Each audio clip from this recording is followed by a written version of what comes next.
कितना खूबसूरत लम्हा है। तुम मुझे उसी जगह लाए हो जहाँ 1 महीने पहले हम चहलकदमी के लिए आए थे। हाँ, बिल्कुल ऐसा ही है। आज तो किस्मत भी साथ दे रही है। कितने सितारे हैं आसमान पर।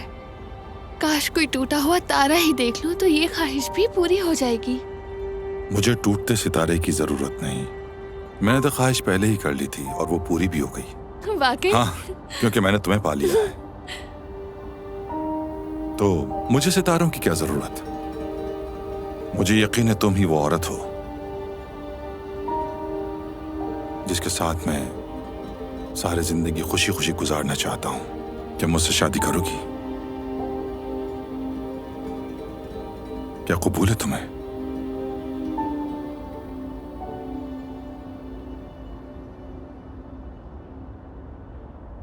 हाँ, मैं करूंगी।